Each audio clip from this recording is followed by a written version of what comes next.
Heyo, Chris from Lemming and UPNLOADED.com. How's it going? Happy Memorial Day to, well, so far, 0 of you. 0 people watching as of now, I'm sure. But that is going to change. That is going to change. Always like to spend the beginning of these videos, talking myself up, letting myself believe that everything's going to be okay. So, yeah, that's what I'm doing. There's nothing else I can do except self-promote and just talk. Just talk until the needle moves, until things finally start to change. And by God, just doing this live stream is me taking action in my life. And by watching this live stream, it's you taking action in your life, or maybe inaction. Maybe you were doing something, you got the notification that Laser Lemming was live, and you stopped what you were doing to watch somebody else do something. For that, I congratulate you, applaud you, and thank you for your service. So, what we're going to do is just get things started with a little bit of Fortnite. Might have heard of this game. It's been coming up. It's been popular in the indie circles lately. Actually, PlayerUnknown's Battlegrounds. You might have heard of them as the original Fortnite or the Fortnite prototype. Alistair! Hey, nice to see ya. Hi! And Naki! Hi! Glad to have you guys. Glad to have you both. It's Memorial Day over here in the Americas, the United States of Americas. So a lot of people have today off as a holiday, remembering the fallen soldiers of the United States. So I actually have today off. I work at a company where I can't guarantee that I'm going to have a national holiday off, but I was fortunate enough today to have this holiday off. So here we are, streaming at an hour where people are still awake, and I'm glad to have you both. And I'm sure, absolutely sure, this stream will be populated with millions of viewers by the time we're done here. So, yeah, it's a slow news day, I've noticed. Normally before I start these streams, I like to cultivate a collection of news things or just topics that I want to talk about. But I noticed that absolutely nothing has happened. Absolutely nothing interesting has happened. And, of course, there are people out there that would disagree. But when it comes to the general audience that this sort of channel cultivates, not much interesting has happened. So I mentioned PlayerUnknown's Battlegrounds. The game that this game took a lot of, we'll say, inspiration from. But this game stole a lot from. And, of course, PlayerUnknown's Battlegrounds also got a lot of help from other games as well. But there's a little piece going out right now where they're saying that they have a lot to improve upon. They're aware of that. Because this game is making Epic tons and tons and tons and tons of money. And it's just kind of surpassed the game that it originally was trying to ape the success of. So, yeah. Anyway, point being that there's not a lot to talk about. So I figure, this could be a little bit of a relaxing stream. What am I picking up here, by the way? Hold on. This guy's shooting at me, and I'm just trying to play a game. Look at that. Look at that. I got a kill. I keep picking up these spiky chess boards. What's up with that? Is that something I don't know about? Must be. But yeah, my point was that there's not a lot of news going on, so this could be just kind of a relaxing chat. A little bit of a fireside chat. I hear somebody. You guys hear that somebody too, don't you? Yep, there he is. You think he knows about me? Think he's heard about me? I can hear more. There's somebody else here Trying to break into this joint. But don't they know I am a confirmed killer here? I killed that guy. He was shooting at me first. Normally, that's not something I brag and talk about for, you know, hours on end, but I also don't normally get kills in this game. Yeah. Yeah, so Naki says the best chill stream. That's right. It's going to be a chill stream. I saw Solo yesterday. Solo, a Star Wars story. Last few times I talked about Star Wars on this channel, on the live streams, most people said that they didn't really watch Star Wars or care that much about it, which I thought was interesting. But I also learned that most of the people said that were a fair bit younger than me. So I think it just depends on when you grew up, because I think there's kids right now that are growing up that are going to be and already are just huge Star Wars fans. But if you grew up about 10 years earlier than they did, you might have hit that lull where there were no Star Wars movies being produced, and the few games that were coming out were crap, like that Connect Star Wars game with the Han Solo dance and all that. Yeah. You get what I'm rambling at. Hold on. Look at me. What did I just grab there? It was purple. I thought, I don't see it.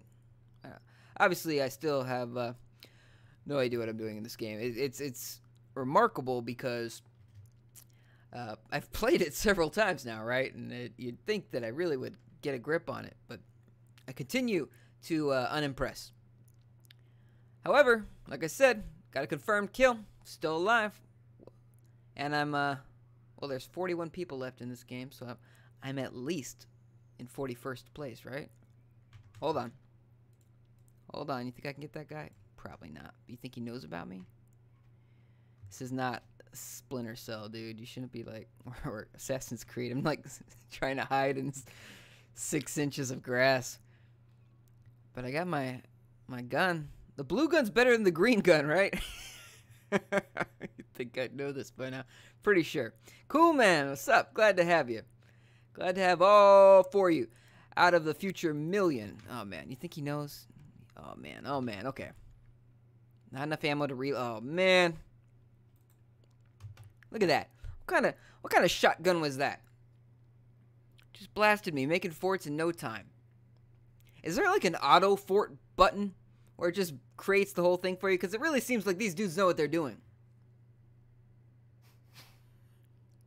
I really just gotta play this without streaming it one time, just so I can come back acting like I learned something. So what place did I get? I didn't even see. I don't even know what place I got. Yeah. So yeah, I'm not gonna spoil the movie. I saw Solo, a Star Wars story yesterday. I could say what I thought about it though, right? Like that was alright. Definitely hitting some Star Wars fatigue though. They're putting these things out too quickly. Hey, Rick's here too. What's up, Rick? Rick says Battlefield 5 has more dislikes than likes now. I didn't notice that. I noticed though that the guys at DICE they've commented on the situation at least twice now, and they're sticking to the ground. They're sticking to their guns on it. It said, well, you know, they're kind of going both ways. I don't know if it's DICE saying it, but I keep hearing the history argument. You know, they're saying like, you don't know your history. Women fought in World War II.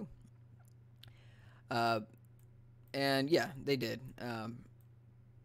I don't know to what extent it's going to be represented in Battlefield 5, but it's not just the women thing though. I think that's getting people. I think it's the weird customizations you can do. I don't know. That's where they said that you know, we value fun over authenticity. But then there's people saying, no, this is authentic. So, I don't know. And I didn't know that it was that female soldier was going to be on the cover of the game either. So I remember when Battlefield 1 came out, there were people that lost it because there was a black guy on the cover of Battlefield 1. And I thought that was ridiculous because Black people were in the wars, folks. They were in the wars. They were a whole separate. I mean, segregation was still quite popular, but their whole black teams. What's the word? Infantrymen and groups like the Buffalo Soldiers. So yeah, I mean, I don't know. I think they're they're creating, or they're kind of attracting the controversy. I mean, where am I going with this? I'm just kind of rambling here, I guess. But I mean, when you make certain moves, you know it's going to get attention. So they knew what they were doing to that extent. I don't think they knew how much of a negative reaction they'd get. For me, most of my negative feelings about the Battlefield 5 reveal were that it didn't seem to be like they were showing authentic gameplay. And the gameplay that or what they presented as gameplay, it just seemed, I don't know. Like, I want to see an actual in-game game. You know what I mean? Like, I want to see people playing this game online and actually seeing what it looks like, because that was too scripted. It just wasn't real. It just can't be. If it's real, I'll be very surprised. I'm sure that the final result will look somewhat similar, but no. What we saw, I can't say that I think that was legit. But what do I know? What do I know? Hold on. Maybe I should be keeping this, right? It's blue. Remote explosives. Maybe I should be remotely explosiving people. Coolman says 1950s would be hell.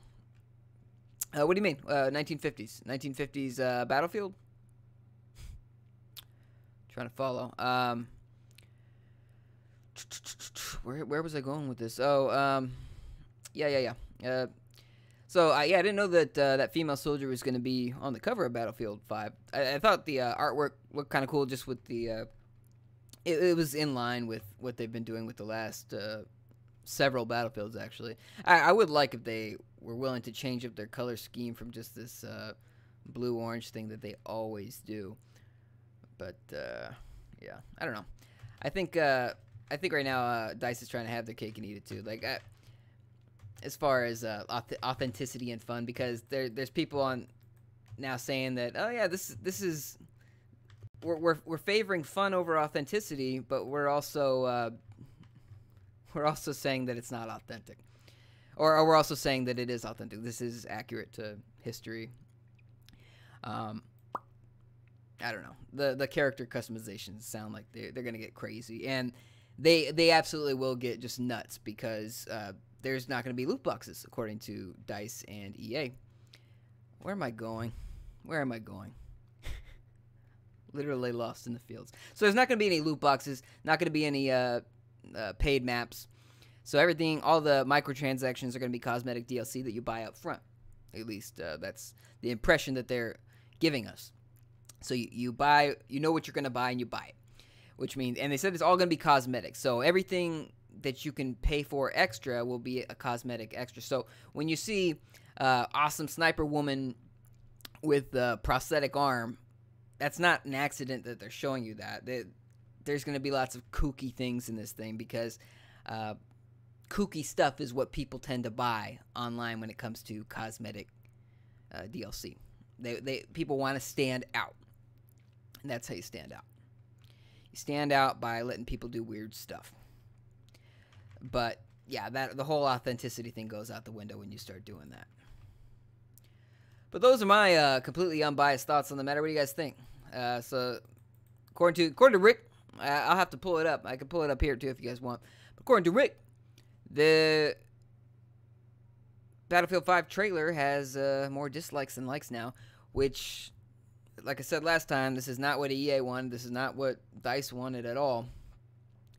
But it is what it is. And, even there's been tweets going out from DICE, and one of them recently said, it might have even been today, maybe yesterday, where he said, a lot of these people that are criticizing the game or disliking the trailer are going to play it anyway.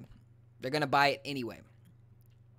I remember Michael Bay said something similar regarding the last Transformers movie, or one of the last Transformers movies.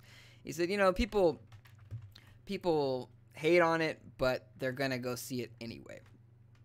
And he was right, because the people that care that much about Transformers movie enough to dislike the trailer and put angry comments online would be people that would see it anyway. I know that gamers, not all gamers, obviously, I'm not going to generalize and say every gamer, because I myself don't really do this, but a lot of people in the gaming communities tend to say a lot of hateful things, or they'll get very angry about something. Very angry about something in a game or a series or whatever, and they'll buy it anyway. There's a guy I know on this online community I've been a part of for a long time. He talked trash about the Switch for months and months and months. And on the day of the Switch, it was the day of the Switch release, he posted a picture with his Switch, his new Switch. And he was pretty upset at himself. But that's just what I mean. Like, people, this is a gun I haven't had before, have I? This looks like something I'd have fun dying with. All I need is a person to point it at and shoot. Ideally, they won't know that I'm doing it until it's too late for them. Alright. This guy seems to be around. That didn't work out for me, did it? I'm totally destroying his... Oh, crap. that blew, didn't it?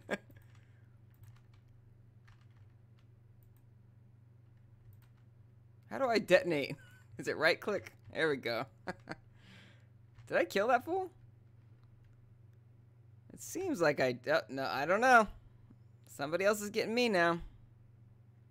Got on my shield. Where's he at? Shit, that doesn't sound good, does it? Hey, I got him. You saw that, right? Not enough ammo to reload.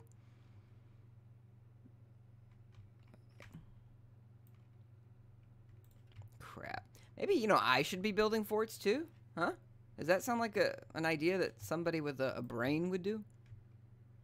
Oh, look at it. They do just kind of auto-build, don't they? I just made a box. This fool.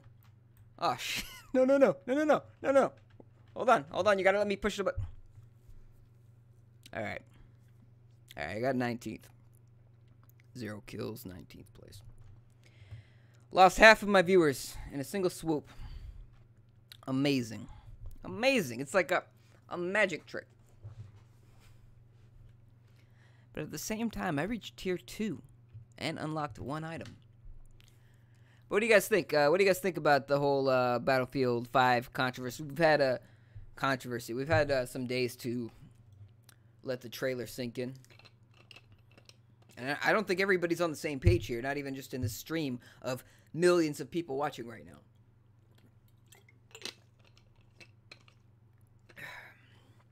I just want to know your guys' thoughts. What do you think? If you don't want to tell me your thoughts on Battlefield 5, I got to know your thoughts on Solo, a Star Wars story, which you might not have seen. In fact, a lot of people didn't see it because it is on track to become the worst performing Star Wars movie for Disney yet. And the other ones did pretty good. Rick says, I'm not buying Battlefield 5. I probably will not buy Battlefield 5 either. Has nothing to do with this story, though. More so just because I haven't bought a Battlefield game since Battlefield 3, I think. And I was disappointed with Battlefield 3 because it wasn't like Bad Company 2, which had fully destructive environments. You see that building right there? You could blow it up. That was Battlefield Bad Company 2. And then the following game, Battlefield 3, took away 90% of the destructibility. Sucked the big one. But there are things I like about this new Battlefield that I think are good changes, like to the gameplay. Well, not just to the gameplay. I think the fact that EA got their asses handed to them with the whole Battlefront 2 controversy, and have really, like, they're really trying to stay off the negative radar right now. And I think Battlefield 5 is a test game for them. They're testing this idea of no season pass and no loot boxes, trying to see how much money they can get from it. And if they make bank, they'll do it again. If they don't, watch them figure out a way to say, you know, we tried it with Battlefield 5, but the gamers have spoken loud and clear. They want loot boxes back. That's what they'll say. They'll say they want their loot boxes. And we think we found a clear and transparent way to deliver that in a way that seems fair and gamers enjoy. Rick says it's because not interested in World War II. Yeah, I think the push from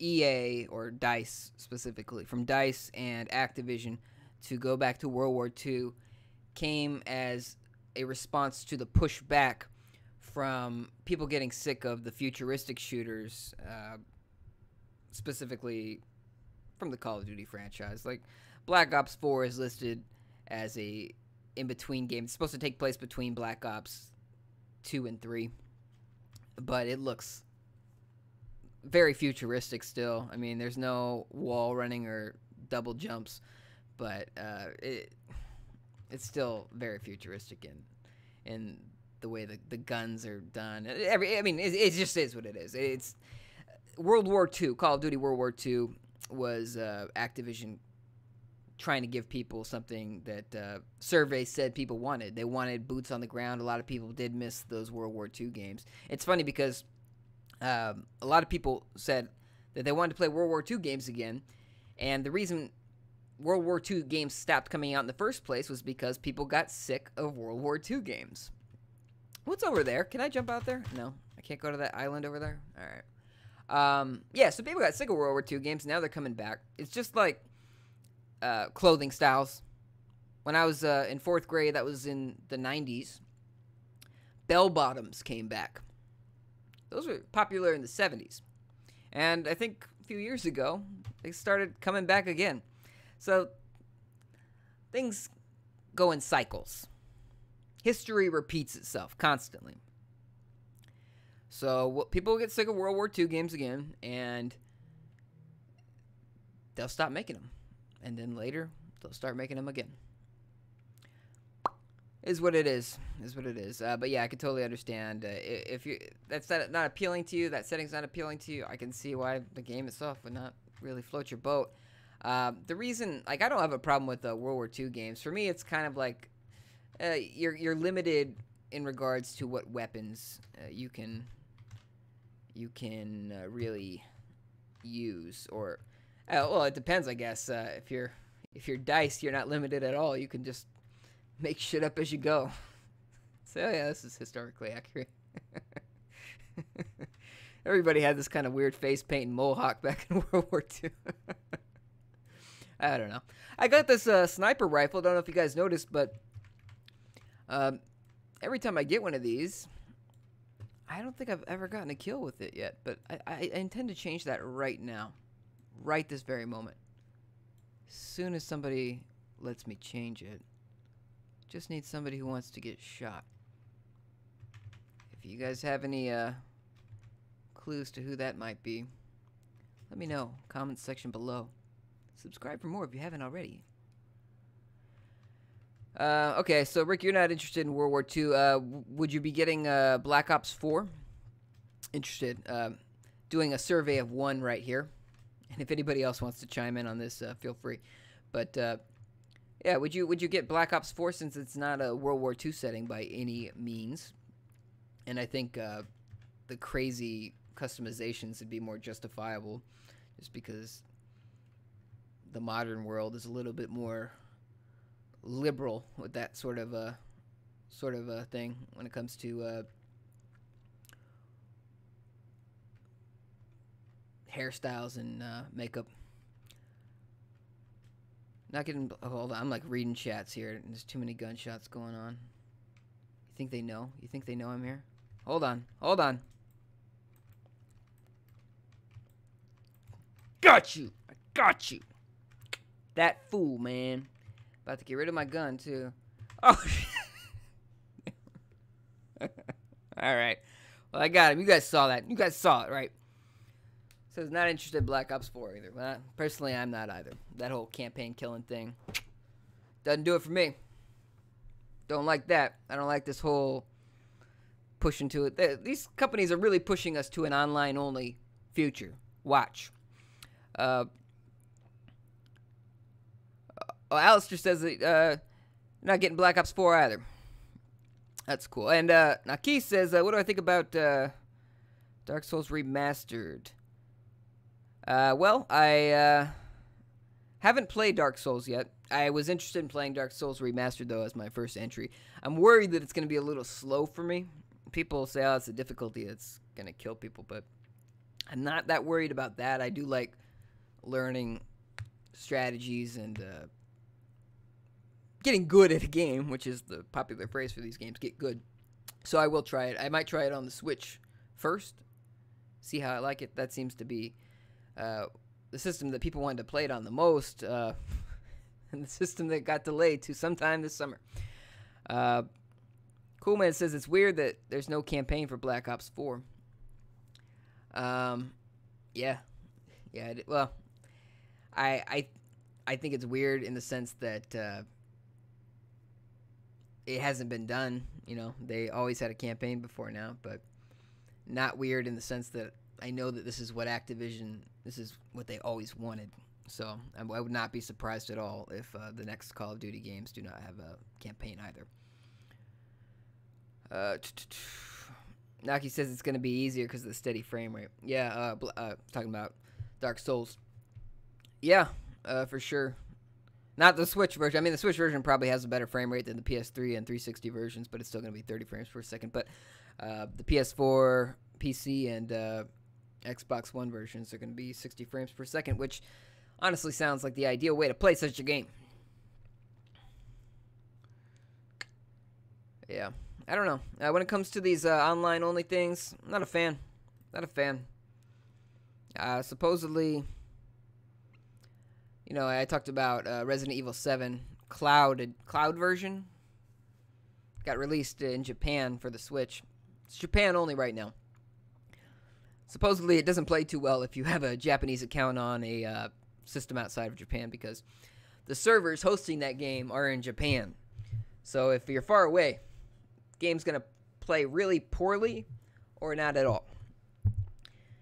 So yeah, you have. I mean, Sony really wants this future where PlayStation Now is based on that. PlayStation Now is Sony's answer to backwards compatibility. PS4 has, I don't think, any backwards compatibility to speak of, right? Because you can't play PS2 games on there. You can't play PS3 games. I don't think you could play PS1 games on it outside of their PlayStation Classics thing where you buy it. The PlayStation 4 is fully capable of, the hardware is good enough to play a PlayStation 2 game. The PS3 ran on the cell processor. It's a mess. I would not expect PlayStation 3 emulation on a console for several years. But the PlayStation 2, PlayStation 1, the PS4 could handle it.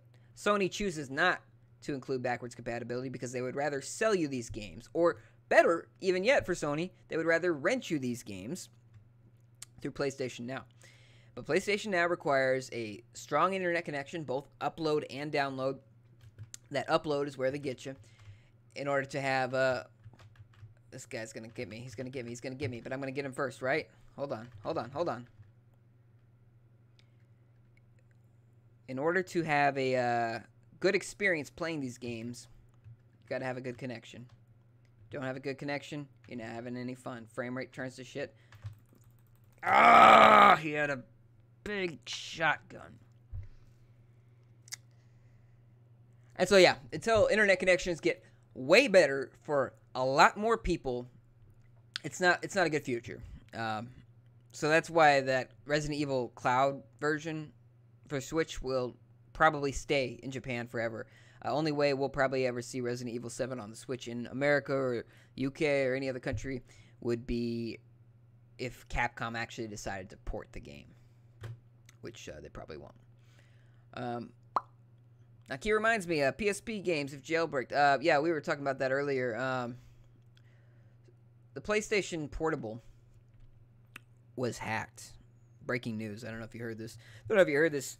PlayStation Portable was hacked very recently, about 13 years ago. That system got hacked pretty fast.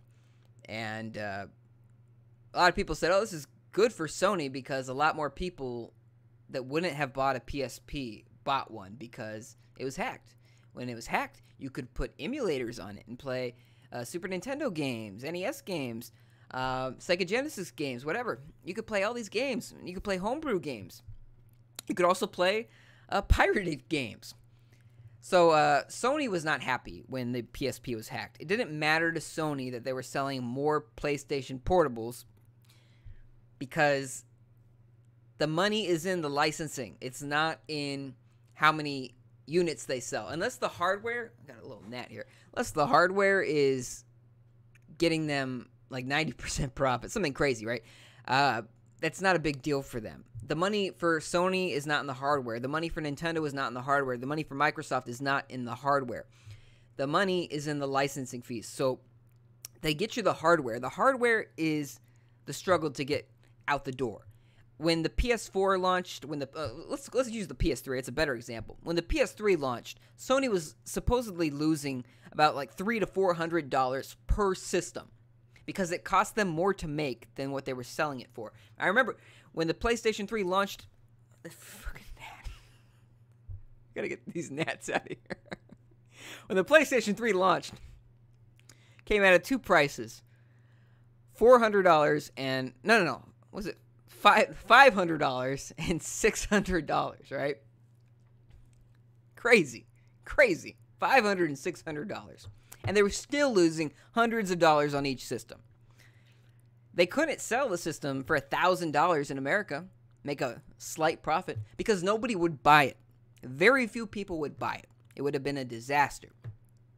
So they lost money, and they had to recoup costs by selling games. And it's not just games that Sony sells. It's not just God of War. It's not just Uncharted. It's not just Gran Turismo. Those are Sony-published games. It's third-party games, too. It's especially third-party games because they publish more of them. Third parties can't just put their games on a PlayStation or Switch or Xbox just because they want to. They are doing it as an agreement with the first party. They're saying, okay, and the first party's saying, if you want to put games on our system, you have to give us a cut of that profit. So they get about a 30% cut, roughly. So for every, whatever the profit is, I don't know all the math on how much they actually get, but they get a decent amount for providing pretty much just the hardware. Sony's providing the hardware, they get a cut. So when the PSP was hacked, and all of these games are being played by the people that hacked their system, and they're having a great time. Sony is not. That's why they're constantly trying to patch out the hacks. They don't want you playing NES emulators on the PSP. They're not getting any money from that. Let's see here. Naki says PlayStation 4 can play PS2 games and PSP games if jailbreak. See? Point right there. Right there. The hardware can do it. The hardware can play it. They just don't want to. They don't want to. And I think one of the best things to happen this generation for Microsoft getting their asses kicked right from the jump, right out the gate, when Microsoft said, hey, we know what you guys want with your next system, and that's to watch television. All you want to talk about is TV. So here's this new system right off the heels of our highly successful Xbox 360. This is a system that's about watching television and controlling that television with a Kinect camera. So that's what happened. They got their asses kicked, and because of that, they tried a lot harder. That's why the Xbox One has some of the best backwards compatibility we've ever seen. At least when it comes to consoles. They're actually trying. It's cool because you can play backwards compatible 360 games, and you can still play them online. And they're actually offering them as games with gold, which is pretty cool.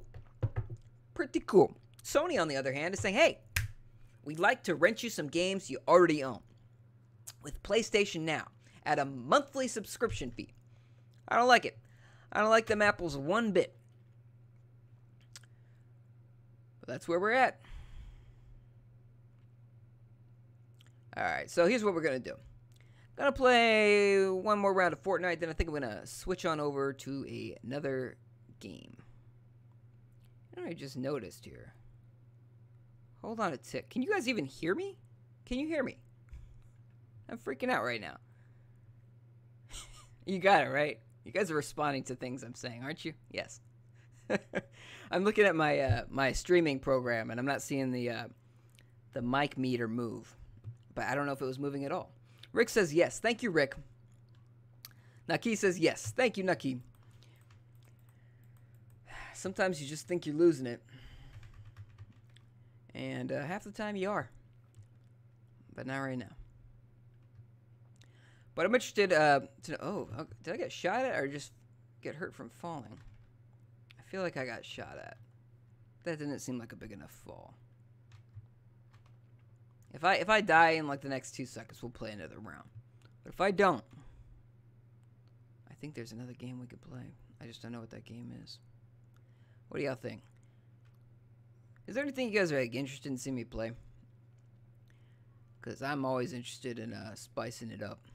But there's things you think about when you're streaming now that I didn't normally ever think about before. Like, what's a good game to play that's interesting to watch, but also lets you think clearly, think and speak clearly.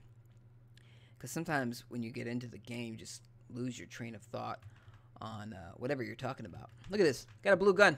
Got a blue gun. This thing looks like it does some damage. Let's do some damage. Let's find somebody. Let's find somebody, and then we're going to knock on their door, or knock on their mother's door and tell them that their son or daughter was a hero. But we took him. We took him out. This is getting dark. But I'm glad you guys can hear me. Glad you guys can hear this very intelligent conversation I'm having with myself here. Alright. So we got the wood. Oh, look. I can deposit wood? What do I get for my deposit? What is the benefit of depositing wood and stone? What do you get out of this? I don't... Rick says, do you have kids? No, not at the moment. Not at the moment. Ask me in a year. We'll see. Never know. Do you want kids? Yeah, I think I could stand a little rugrat running around. I think that'd be fun. Also, you know, annoying, but cool. I think I'd like that. I don't know. I was at Target yesterday. It's a retail store. If you guys don't have Target, it's like you've heard of Walmart, I'm sure. It's kind of like that. And I was in line to check out, and there was somebody with a kid. That kid was playing with this you know that movie Moana. There's a chicken, little rooster, joins him on the boat. It made the most obnoxious sound. These toys make the most obnoxious sounds. It was just the kid was just making the sound over and over and over and over again. It's like the parent had given up. Like the dad had just like cut it out like one time, like several minutes into this chicken making this noise. And like moments like that, you're like, no, I don't want to deal with that. But still, I think I'd like that. Naki says, do you like pets? Yes. Yes, love pets. No hesitation there. Kids, you're like 50-50. But, yeah. Had several pets throughout my lifetime. Don't have any pets right now. But, yeah. I had a cat, actually. I've had dogs and cats. I had a cat that outlived most of my pets. Her name was Tiger. she lived to, I think, 21 years old. Died a few years back. And it'd be great if I could find some people here besides that person. Is that a person in the floating balloon? Yeah, so I love pets. I live in an apartment right now, so if I get a dog or a cat, it'll probably be when I move to a bigger place. Plus, I don't have to worry about getting fined if the pet makes a mess. Coolman says, I don't like cats. You know what? A lot of people don't like cats. I don't like all cats, but I don't like all people either. And I get it. Cats can be hit and miss. They can be touchy for some people just because some cats are really mean. But I've run into just like a lot of friendly cats too that, like, even to strangers, they'll just come up looking to be pet or whatever, you know. Just like a dog, but more cat-like. But I love them both. Cats, dogs, they're all great. I want a Savannah cat, though. You guys should look that up if you haven't looked it up. Maybe I'll look it up for you after I die here. I mean, after I win here. I thought I could maybe go up this waterfall, but I guess not. I need the blue tunic.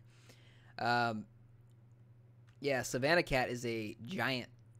It's an African cat, but it's like it's the size of a medium to large dog, actually, and it's domesticated, so it's really cool. I would love to have one. They're super expensive. Who's shooting? Oh my god. Damn. I didn't get a single shot into him either.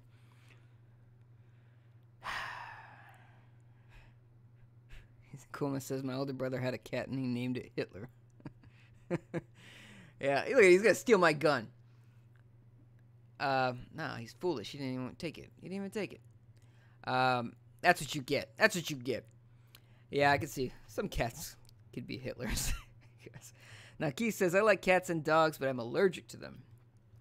Yeah, that's harsh. You know what? I think I even had a little bit of allergies to the cats and dogs, especially like when you pet them and you're a little kid. You don't know what the hell you're doing. It took me a long time to realize stuff like this, but when you're petting your cat and your dog, and then you later like you're rubbing your eye or something because it itches, yeah, you're gonna start to have allergies. You're gonna start to have red eyes, and it's gonna be itchy and sneeze. And you don't even know what's happening. You don't understand. You just keep petting your dog. You don't even get it. Doesn't go through your brain until you get smarter. So it took me a while to get smart. Same thing with like acne, you know. You're petting your dog, your cat, touching your face. Huh. Got a huge pimple. Wonder where that came from. Come here, boy. Yeah. Coolman says, when he got the second cat, he named him Mussolini. Okay, so there was a theme with your brother. I'm assuming it wasn't just evil cats. It was your brother had a thing for some dictators. Or maybe these were just mean cats. All right. So this guy right here playing Fortnite, he's got the whole Roman statue thing going on with these Greek-looking wings. I guess a Greek statue, yeah. This game is making billions of dollars for Epic. And I haven't actually like looked into the store stuff at all. I'm gonna look at it right now. I'm not gonna buy a single thing, but I want to see where this money's coming from, because it's a free-to-play game, right? But it's highly profitable, exponentially so more than PUBG. And I haven't really been pestered to buy anything, which is impressive. So let's see here. Locker. Oh, store. That's probably where you'd buy something, right? Store. Ah, I remember. I did see this before. So there's a $5 starter pack, which gives you 500 V-Bucks plus 100 bonus. This is the trend. This is the trend in free-to-play games. It says 100 bonus coins. What? 1,000 bonus coins. It's not a bonus coin. You're paying for it. You're paying for it. It's not a bonus. You are paying money for this. $10 get you 1,000 V-Bucks. Rick says the item shop's where it's at. Oh, there's two different stores. Okay, so there's the virtual currency store, which I don't know what you get for the virtual currency.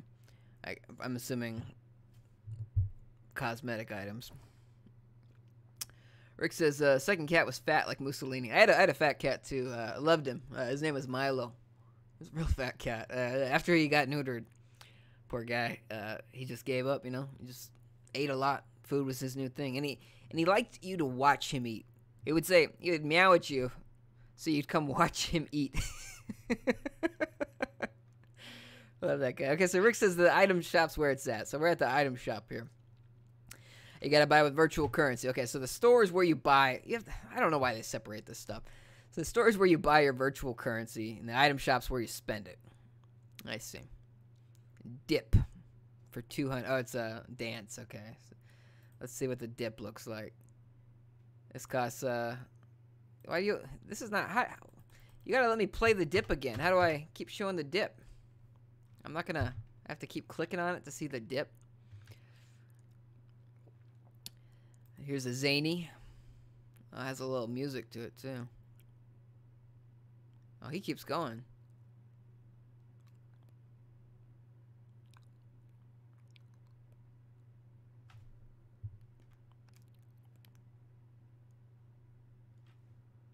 All right. So these are the daily items. What makes it a daily item? Is it on sale, or can you only get this today? That can't be true, right? But that's how they make these. That's how they make the money on this stuff. By the way, guys, I don't know if you know that. I mean, there's lots of ways they're making money, but a big way games like this generate money, and Overwatch too, is they make items seasonal. They make it a timed exclusive. They say, hey, better play right now. You better get this item right now because it's the only time you're going to be able to get it. And if you don't have it, you're going to be stuck in the past. You're going to be looking at all those cool people that can dip and do the zany. I like that. Look at this little stop sign axe. 800 coins. How much is that? $8. Fuck that. $8. $8 for that. That's why this game's big. It's a hugely popular game, and they're selling $8 stop sign axes. Nah. Hard pass. Wait a second. Okay, so it lasts a day. So these items only work for a day, according to Rick? Hold on. So if I spent $2 on this dip for the daily item, I can only dip today? Get the hell out of here. This is acceptable to people? You gotta be kidding me, man. Do I earn virtual currency as I'm playing? Like, could I buy this right now? No, because it wants me to get V-Bucks. Okay. All right. So what did you mean it lasts a day then? Because he says that you keep it, but the items rotate. All right. That's a little bit more acceptable. But that, you know what? That's not something that's out of the realm of possibility with these developers and publishers. I mean, there was leaked audio from EA's former CEO talking about how they could potentially start selling something like an extra magazine, extra clip in a game, ammo, as a microtransaction. They said, when you're not thinking about it, when you're in the heat of the game, you just say, 50 cents to reload, that's nothing. Now, I think he was wrong. I think most people would highly think twice about doing that, but the fact that they're thinking about that, the fact that that's something as a possibility to these companies, that's scary. I don't like that one bit. So bandolier outfit. This is a whole skin. No shirt, no surrender. I guess that's only for the male skins. So note, these items are cosmetic only and grant no competitive advantage. Where's the fancy streams? Is that something you can only get on a daily rotation. So it says these featured items are going to rotate out in less than 2 hours. Same with the daily items. This daily item, I don't know why it's rotating in 2 hours. Over here in America Land, in Memorial Day, also America Land, where this game was developed, nowhere in America Land is it about to be tomorrow. We've got several hours. We got several more hours of freedom. Okay. So, $8 for even if you can keep this axe. $8. No. $15 for him. Insane. $15 for this dude. This low poly, low resolution texture. Nah. $15. Get out of here, man. What do y'all think about that? You guys think that's acceptable? What's in my locker here? What do we do here? All right, so this is what I got. I got this guy.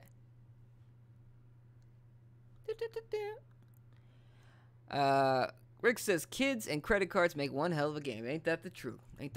I'm sure I could go to 7-Eleven right now. I got a 7-Eleven right next door. I can go to 7-Eleven, and they sell gift cards for games like Fortnite. If, Facebook can sell Farmville cards, you better believe Epic's selling cards to kids that don't have their parents' credit card on tap.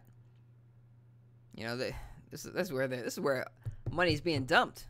The money of children is going to $15 skins, $8 axes. Naki says no. Sorry, Naki. What was my question? Is this something you guys would do? Is that my question? Would you be interested in paying this kind of money? What is this?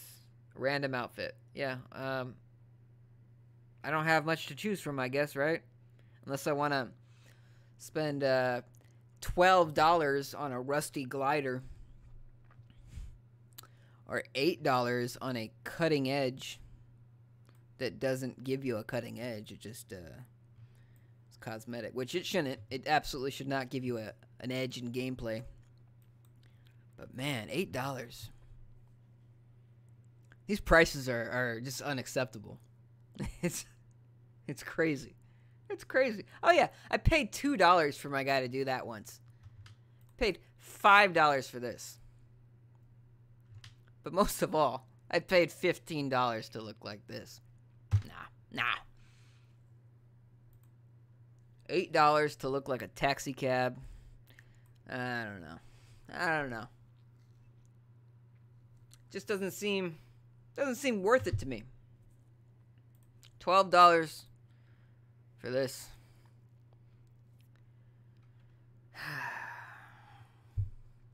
Naki says, I'd rather buy real life clothes than cosmetic in games. Yeah, I'd rather buy real clothes too, because, they have purpose and value. Rick says, Epic Games hit the jackpot with Fortnite. Yeah, they did. Yeah, they sure did, man.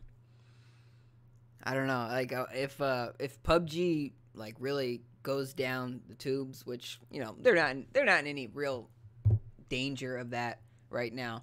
But if it went downhill fast for them, I could see them really pulling a lawsuit against Epic. But for now, they're doing just fine, so that probably won't be happening. Let's see here. Oh, that's why I couldn't see my, where'd it go? Hold on, lost everything. Okay, there we go. Coolman says, how do people afford this? Well, great question, Coolman. A lot of the people who play this, now I know a lot of children do play this game, but a lot of people that play it are adults, right? When you see the tournaments and stuff, young adults generally speaking, but adults nonetheless. And as soon as you turn 18, you're eligible for a credit card. I mean, the stereotype in America is in colleges, there are credit card companies preying on people, preying on high school graduates. Say, hey, welcome, you're an adult now. Guess what? You qualify for $2,000 of credit, $2,000 credit line. You don't have to pay us back for 12 months. The crazy high interest rate. So kids, as soon as they become legal adults, are suddenly in massive debt So yeah, that's how it happens. I mean, so imagine that kind of mentality. And there's a lot of college kids who are in college with such a situation, or they have parents' money, whatever, and they're just dumping money. They don't go to class. They'll play this game or whatever game, and they'll just be constantly dumping money. And young people, young children, there's an allowance often, or they just find ways to save money here and there. Birthday money, Christmas money, whatever. It'll all go straight to a game like this, or whatever, Candy Crush, whatever your poison is. That's where your money goes. Coolman says, I see people streaming this and playing for 7 hours. Yeah, I can't hang. Can't hang for 7 hours of this. But honestly, it's just because the game doesn't grip me in the same way as some other games. But honestly, no game. I don't think I've ever played a game for 7 hours straight. There's games I'll come back to. I might even get close in total on a day, maybe playing 7 hours. But that's rare. Very rare. Very rare. Just because I love games. I love video games a lot. But I love life in general, though. I love more. There's more to life than this. This is fun. The reason I like playing Fortnite is because people like to watch it. And those moments right there, that's fun. It's fun when you don't die. So I like to play this because people enjoy watching it, and more so, it's easy for me to talk and stream at the same time. And it's just generally pleasant to look at. And the fact that there's a lot of people playing and talking about it doesn't hurt either. But 7 hours, nah. This even the game I love to death. I would not play 7 hours in a row. Until maybe one day when we live in that VR future, and it's not going to be like a VR goggles. It'll be like linked into our brain like the Matrix, where we're all just sitting there idly playing the game of life 24/7. Unless we're already there, unless we're already playing that game. Maybe we're already just like lumps of flesh just connected to a computer. You think that's what's going on? Coleman says, in my opinion, video games back then were more addicting. Hold on a sec. I'm about to put a pin on that, but I thought this was fully automatic. I keep forgetting that. There we go. Look at me killing 2 people in 1 round. Okay, so you said video games back then were more addicting. Well, back when specifically? I grew up. For me, prime time was Super Nintendo. I also grew up around the N64, PlayStation era, but SNES is the console I look back on the most fondly. That was back in the day when movie rental stores were still around. They rented video games too, and I would rent a new game almost every week. That was fun. I do enjoy, or I did enjoy those days quite a bit, because you always got to try something new. Wasn't expensive to do. Buying a game was still expensive. Look at that. All that health just wasted. Just wasted. I got a shotgun, so I shouldn't even bother trying to shoot these guys. Ah, man. Think I'll get hurt again? No. Alright. I just need some health. I just need that fix, man. Okay, let's talk here. This ammo, or these weapons, still kind of suck. It's not the fully automatic. I need an automatic weapon, and I need a lot of health.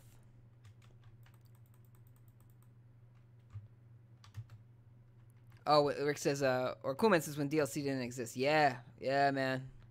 I definitely missed those days.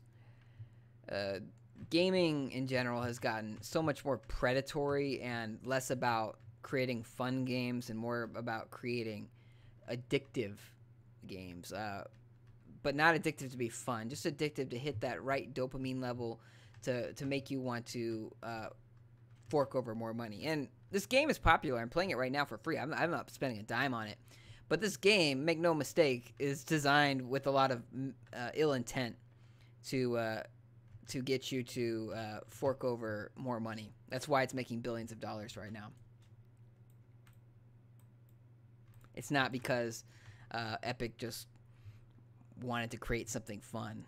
I just showed you an $8 axe, a $12 character skin. Skin! Rick says, I think you enjoy it more when you're younger. I used to be able to play Call of Duty Modern Warfare 2 all day long. The older I get, the less I enjoy games in general. Yeah. That's true.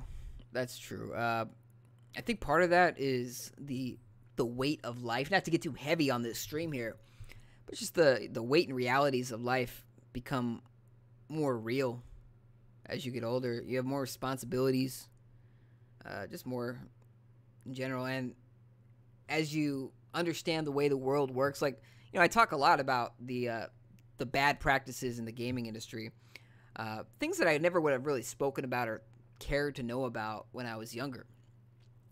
So the more you become aware of how the world works, the less fun it is. Like when you can see, oh yeah, that's cool. There's all these skins, all these dances you can get in this game, but when you can easily break down what that virtual currency costs in real dollars, it's gross. Like you're just suddenly like, okay, yeah, game's pretty fun, but I don't like the practices. I don't like what they're doing. It just kind of it leaves a gross feeling. But I think though it goes beyond that. There is a certain level of nostalgia to it because in a lot of ways, games are made a lot better than they were before, right? Just graphically alone, games are much better looking. So games have improved. Like the game design has gotten better, frame rates have gotten better in general. But at the same time, a lot of nasty things are happening. You saw the rise of things like season passes before Call of Duty games in general.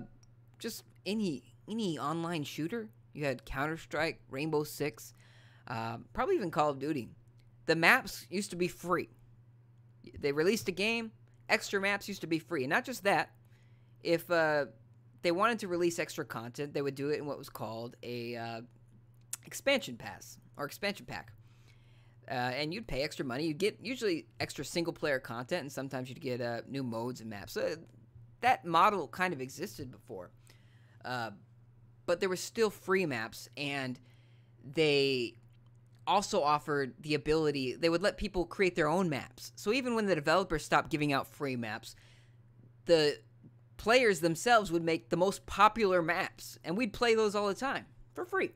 There was less nastiness to it. Loot boxes just kind of encapsulates the most disgusting practices of video games in general. Before we had cheat codes, and cheat codes weren't just about cheating. I didn't use cheat codes to cheat. If I used a code, it was for something fun, like big head mode in GoldenEye, or paintball mode in GoldenEye, or all lasers, just like things that, or big head mode in NBA Jam. Fun things that have gone away. Achievements killed that. Trophies killed that. The company said, oh yeah, we can easily replace your love of something extra with something you were going to do anyway. It's just a checkmark list, and people get that dopamine rush just from seeing that little bloop achievement unlocked thing, or the trophy pop up. That's it. They get you just from simple, stupid stuff. Coolman says, my first console was a GameCube. Okay, I'm getting an idea of age ranges here. GameCube was my third console. Rick says PS1 was his first. Always wanted a GameCube. GameCube was something else. I really liked the GameCube. It was not the most popular or successful console, but it had its users. It had its growth. It ultimately, I think, ended up in third place, but just slightly below the original Xbox in sales. But no, it was great. It was a sturdy system. It was built like a tank. I remember X-Play. It was an old video game show they had back in the day on Tech TV and G4. They did a console test, a drop test, and you guys should look it up. It's probably on YouTube, but don't look it up right now. We're streaming. But they did all these drop tests with versus the PS2, the Xbox, and the GameCube. PS2 was out like on the first round. They just dropped it, broken, done. Xbox lasted a few more. GameCube, they were able to drop that sucker over 20 feet, I think. Still worked, still played. It didn't look the best anymore, but it still played. That's when they made them, man. That's when they made them hard. That's when they made them sturdy. Okay. Coolman says, I played on Sega and PS1 because of my older brother. PS2 was the most popular console during that era. Yes, it was. PS2 was huge. The Xbox and GameCube, they both were around that 20 million mark. I think Xbox maybe got about 25 million, GameCube a little less than that.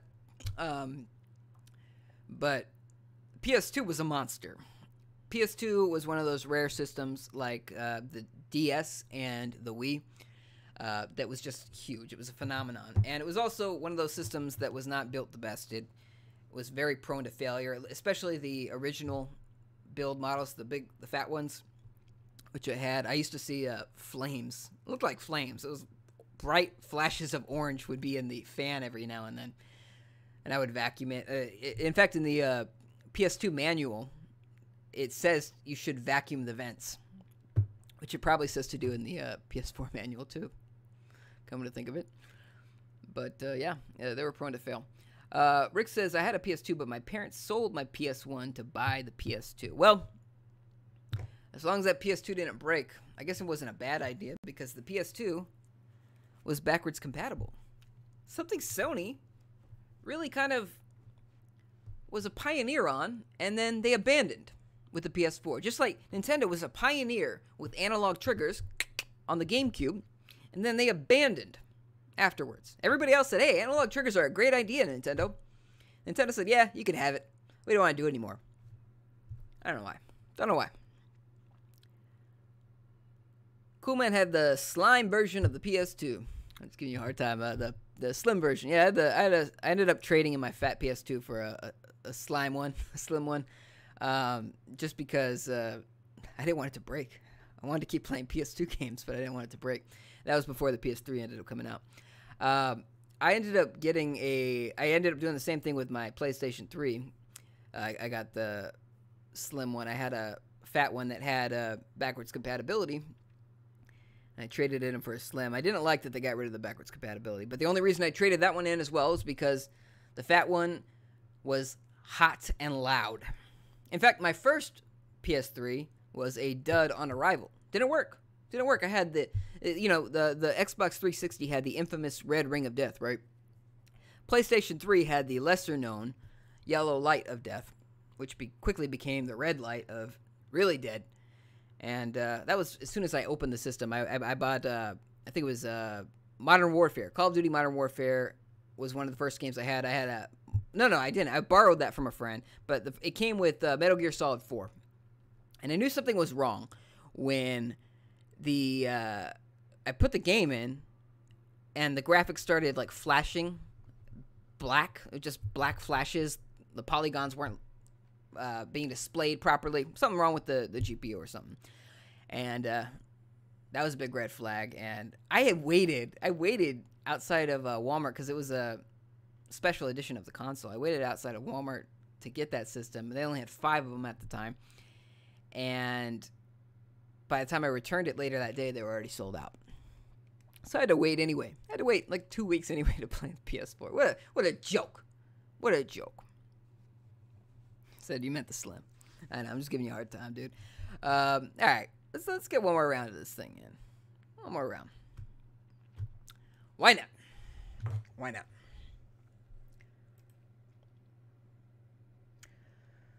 So, who had the GameCube first? Cool Man, that was your first system, and Rick's first was a PS1. All right, my first console I ever owned was a Super Nintendo. And shortly after that, I think I got a Game Boy Pocket. What y'all know about the Game Boy Pocket? I got the first edition of the Game Boy Pocket, though, which was kind of whack because, I mean, I liked it. I really liked it at the time. But there was no battery indicator on the thing, no battery light. Later, they, like, kind of updated the Game Boy Pocket, and it had a battery light that would get dimmer. It didn't, like, say what the battery percentage or anything like that was. They didn't have that. But it was a red light, and the lower the battery, the dimmer the light got. So you knew your battery was about to die. But that was fun. That was when the games were still in black and white.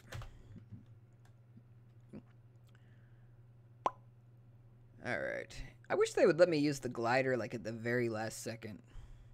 Because this whole pop it out for me thing. Like they said, nah, you're good right here. We're not trying to do any kamikazes. I'm going to go where the people are at. Look at all these people. Just beautiful. The sea of people. All we can look at how many people spent. Look at that's $8 right there. $8 right there. $8 right there. $8 right there. $8 right there. It's beautiful. Epic is just making so much money. Oh no. Oh no. Oh no. How much do you think he paid? Ah! Oh, he has a gun. Shit. Oops, I lost my game. Alright, there we go. 91st. 7 viewers. Incredible. Incredible. I can't tell you how proud I am of this moment. Can't tell you. We should play count the dollars of this of a round. Cause I'm seeing a lot of people wearing these extra costumes and weapons. Coleman says Game Boy was almost not part of my childhood. Well, glad it managed to find its way there. Game Boy had a lot of good games, a lot of bad games. I was a big fan of the Game Boy back in the day. I had a Game Boy Color, and you guys might not know this, but the Game Boy Color had an IR sensor at the top of it, an IR receiver, and what's the word? It was a remote, essentially. Pretty much the same thing that's in your TV remotes. And you could use it. It was you couldn't use it for much, but some games used it. That was back, like, kind of like giving you an idea of how long Nintendo's been just throwing out different gimmicks to see what sticks. Game Boy Color had this IR sensor on it, and I had Mission Impossible for the Game Boy Color, and it had some like extra features outside of the main game, and one of them was allowed you to make use of the IR sensor, kind of like as a way to prank people. So every now and then what I would do with it is I would let me get that thing. Okay. I would wait, let me explain how it worked. I'm like talking like you guys know what the hell I'm talking about. So the way it worked was in this Mission Impossible feature is you could point your remote at your Game Boy Color and press the buttons that you wanted it to learn. So you can, for example, change or have it learn the channel up and channel down button. So say my dad was watching TV, you know, maybe I didn't want to watch the news that day. Maybe I wanted to watch something on Nickelodeon. I would use my Game Boy to flip the channel, change the channel. He wouldn't know what was going on because he had the remote. That was fun. Those are the good old days when you could prank people with your Game Boy. Coolman says, I remember churches were saying video games were bad. Hey, some things never change. A lot of churches still do. It's a scapegoat thing, though, you know. Not all churches are like that. Not all, you know, not all whatever. Not all people. Look at me. I'm just losing my train of thought here. I just want to snipe somebody so bad. So badly do I want to snipe somebody. Oh, wait. Maybe I should follow the line. Follow the line, Chris. Uh-oh. Don't follow it to your death, though. Come on. Come on. Okay, we're going to do this. We're gonna survive. We will survive. When, I don't know if you guys were, if you guys played GameCube and PS1 as your first systems, you might remember, some of you might remember, Columbine, since school shootings seem to be all the rage again. Just like bell bottoms coming back, school shootings are coming back with a vengeance. When Columbine happened, that was the first really big school shooting, I think ever, and that was in the mid-90s. That's when video games were really getting pushed as a scapegoat for violence. I mean, it started before that with the games like Mortal Kombat, and that's how the rating system came to be in the first place. But Columbine kicked things off because the two kids who shot up Columbine High School played video games. And so, hey, there's a quick thing to blame. And, you know, older people at the time, generally, a lot of them didn't like video games, didn't understand video games. Why not blame video games? Awesome. These kids play video games. That's something that we don't do, and we don't shoot up schools. So, there you go. That's how games got blamed. And they still are today. Despite countless studies and blah, blah, blah, blah, blah. Because they say, oh, video games are the only thing that these kids had in common. Or video games was the only consistent thing that these kids did. It's not like, you know, they all listened to music. Of course not. They didn't all watch movies. They didn't all eat dinner. It's just video games. That was the only thing that they did the same. All right. If you guys see somebody, let me know. I want to give them a red flag on where to find me so they can kill me. Oh, yeah. Coolman says Doom got blamed. Yep. And Marilyn Manson, he was a big scapegoat there at the time, too. It's funny. It's funny how times changed. And Marilyn Manson was blamed a lot. I think mostly because he looked weird, and his lyrics were questionable or something. But I don't know. There are people that should not play violent video games. Let me make that clear right now. There are people that should not be playing violent video games because they do get riled up by it, and you know. Get your blood pumping, your heart beating faster. You might do something stupid. So what's this drop box? Let me find that. Is that something I should be paying attention to? I'm hearing bullets. Eminem got blamed, yeah. Yeah, wow. That was the 90s, all right. Eminem was late 90s, though. Let's see. But I guess Columbine was late 90s, too. I said mid 90s, but I think that was pretty late, like 98, 99, something like that. Yep. All right. So let's find somebody. Let's find somebody and shoot somebody. Wait a minute. See that? You see that right there? I think that was man-made. That was not a natural occurrence here. Maybe I should make something like a man. Come on. Build faster. Do I need to get more material for these things to build faster? Is that what it is? Give me my material back. I didn't get a damn thing back. I guess I need to go tree chopping. That's what you guys come here to see? Tree chopping? Rick says a lot of people go towards those drops. Ah, okay, so I should be going towards those drops. Thank you, Rick. As always, your sage advice is helping me slowly pick up on this game. Alright. I just want to show somebody my new purple weapon. Show somebody what they're gonna get when they kill me. Alright. But you know what? This weapon is better when you have height. When you are on the high ground. Which I currently am not on. I should get there.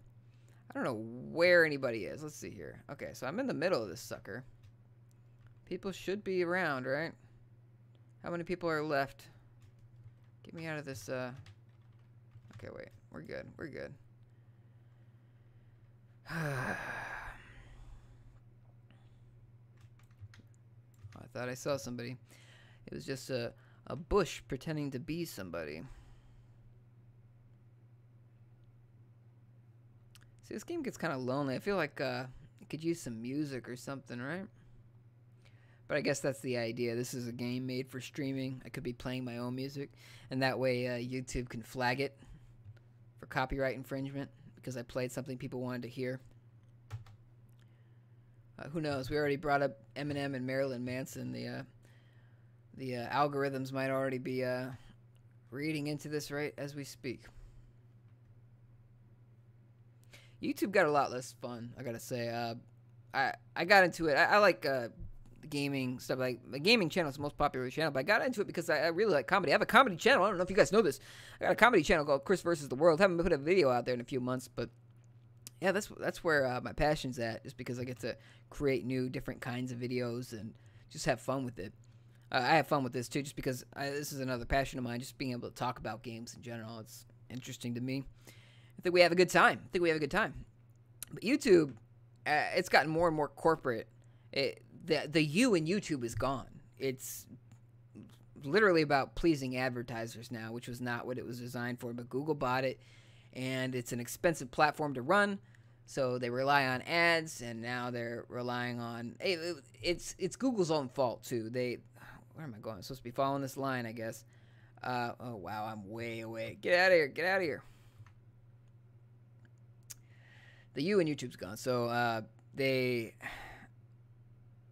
don't know. All they care about is pleasing the advertisers. They like I said, it's their own fault because they allowed everybody pretty much to get monetized, and by doing so, it allowed a lot of like really racist and bad people to make money off of YouTube, and therefore ads started appearing on videos that the advertisers would definitely not want those videos on.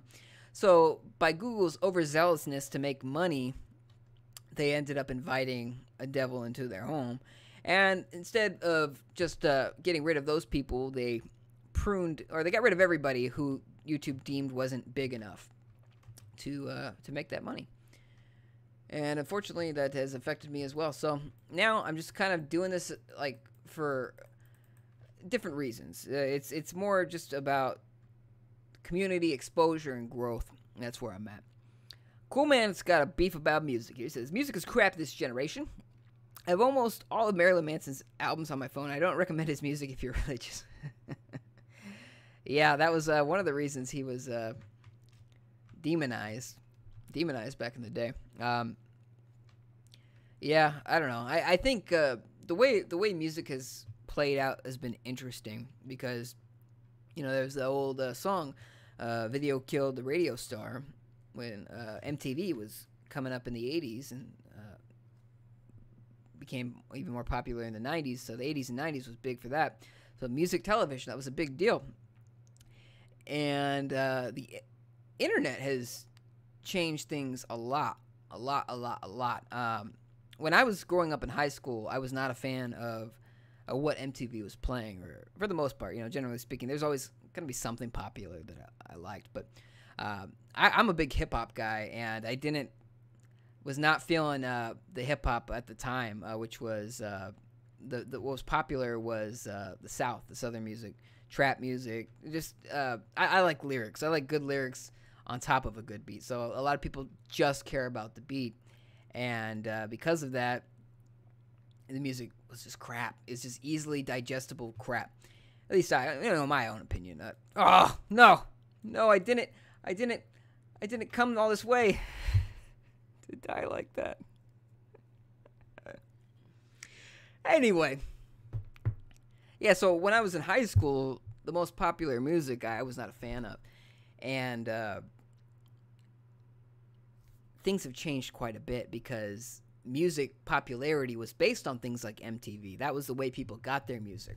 Radio too, but the industry had changed where pretty much bribery dictated who got airplay, who got to get radio play or play on MTV. So there wasn't a lot of variety, not enough variety for me. And the internet completely changed that because even though, like, I have my own beefs with YouTube that I just stated, even though that's the case, it allowed so many other artists to get exposure, which I think is really cool. So, yes, what's popular right now, especially in the hip-hop genre, it's not hip-hop, like mumble rap and stuff, what's popular right now is not the only thing that is getting exposure. In fact, what's popular, there's no more huge superstars. There's very few of them, I should say. Like, back in the day, you'd have people like Eminem or Metallica, whoever. Man, I'm having a hard time listing like any popular music groups. But you'd have these huge superstars, Mariah Carey, Michael Jackson, whatever. You don't have Michael Jackson anymore. You've got these big stars like Beyonce, for example. She's a huge name in music, but she's also getting kind of older, And when it comes to younger stars, they're not as big. You have people like Taylor Swift, you have Justin Bieber, but their level of success will never reach what Michael Jackson was. Michael Jackson was before that era. Before there was so much variety. You got your music through radio, so you're getting the same music that everybody else was. It's the same idea as television back in the way back in the day before cable, when there were only a few channels. You know, ABC, NBC, CBS, later Fox, much later. But if there were only a few channels to watch, for the most part, everybody was on the same page. They were all part of that same zeitgeist. They knew I Love Lucy. Everybody knew I Love Lucy. So everybody knew Michael Jackson. Now it's much different. Most people are aware of who Taylor Swift is, but there's so much more to choose from. You have YouTube, Spotify, Pandora, SoundCloud, all of these different ways to get your music. So I think that's kind of cool. So even though I don't appreciate or respect a lot of the music that's out right now or popular right now, I think in some ways it's a better time to grow up with music because you have more options. And you're able to connect with people easier that like the same music that you do. Rick hates country. Old country you could tolerate. Yeah, like I like kind of some of the older country. I like Johnny Cash. I like that. Dislikes mumble rap. Yeah, I can't stand mumble rap. Can't. Every time I think that they find a new way to... They can't get any stupider. Something like mumble rap appears. Coolman says, screw Bieber. Not a big Bieber fan. I'm not a big Bieber fan either, but yeah, he just seems kind of like a prick in real life. Naki says, I like video game music only. Wow. I like video game music, but not only. I can't limit it to that. I mean, I'll even listen to it separately every now and then, but not only. But some of my favorite video game music is from the Donkey Kong Country games, the Super Nintendo ones, and Tropical Freeze. The Donkey Kong Country Returns did some remixes of the Super Nintendo games, but it wasn't as good. It wasn't David Wise. He was the composer.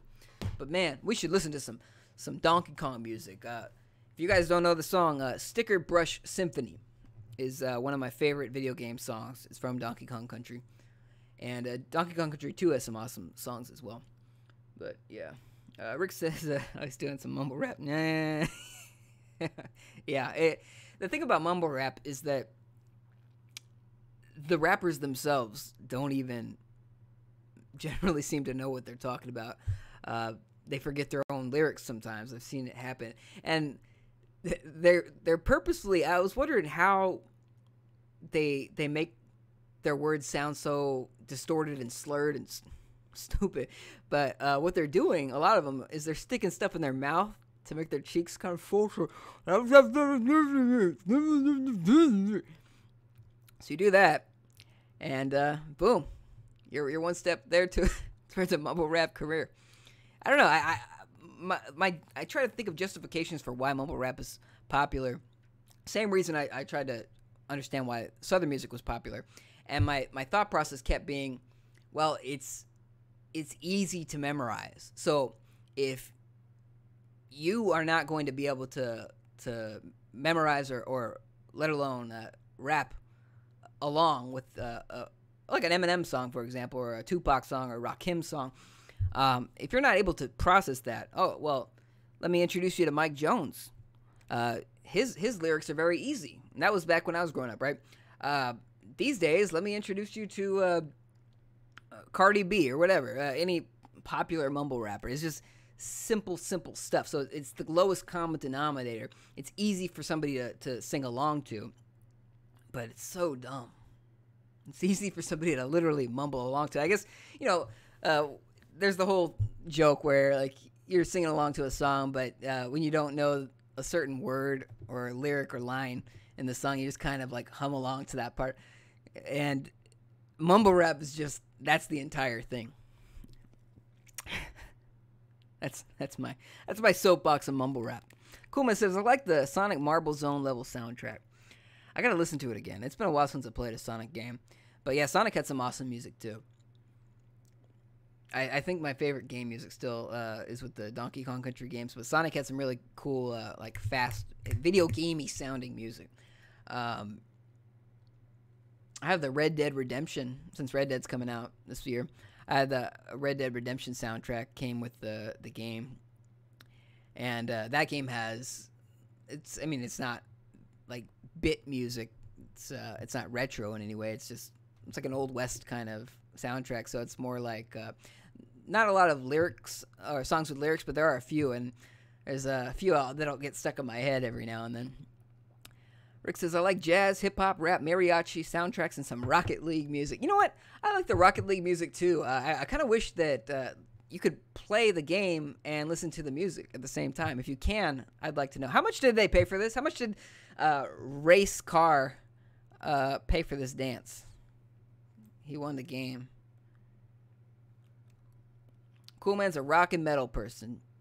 Yeah, I like a little bit of everything. I like when it comes to rock. I like there's a band I like called Hurt, which they're kind of heavy. I don't know if they're still around, still making music, but I got several of their albums. A roommate in college turned me on to them. Yeah, yeah. I just like music in general. I like good music in general. So it could be pretty much any genre, and if it's good, I'll like it. But it has to be good, and it still has to appeal to me in certain ways. So I'm not gonna like everything, but for me, lyrics are important, and it doesn't always have to be some super deep thing. Like I like Talib Kweli, for example, but I don't need every hip hop song to be Talib Kweli. I can still chill with something simpler, but I don't want it to be just dumb as hell. But that's my soapbox. Looks like we're running an hour and a half plus of this. That is over the length of the movie Aladdin, if you're keeping up. So we've gone long enough to watch the movie Aladdin and a few commercials. So I think it's a good time to wrap this up for now. Hey, guys, I thank you very much for chilling with me and talking with me. It's been a blast, and I hope we can do this again soon. I want to do a regular Laser Lemming video next, I think, so I'll probably be recording one of those this week, assuming some actual news happens. That would be nice. That'd be nice if something actually happened. But let me know in the comment section below if there's anything you want to talk about this week, or if you anything you want me to go over, or the next stream. E3's coming up, by the way, soon. I think, let's see here, it's the 28th of March right now in America Land, in Freedom Land today, and that means in 2 weeks, less than 2 weeks, E3 streaming begins. And right here on Laser Lemming's channel, we are going to be live streaming most of the conferences, all the big ones for sure. We got Microsoft, Sony, and Nintendo for sure. Going to be doing a live reaction and stream of that. So if you guys are interested, please join me. If you need to, go ahead and ring my bell, that little red bell, so you can get a notification if you're not already getting them. But I always appreciate you guys for showing up, all 2 million of you. And subscribe for more if you haven't already. Obviously, blah, blah, blah, blah, blah. YouTube, blah, blah, blah, blah, blah. Also, if you could go ahead and follow us on Twitter and like us on Facebook, that would be great. Really appreciate that. Really helps us spread the content of Player Essence. Oh, that's the wrong channel. I just like having you guys around. So I appreciate you as always, and hope to see you again soon. And we will talk. We'll talk, and yeah, I don't know how to wrap this up without crying. So I hate long goodbyes. I love you very much. Talk to you later.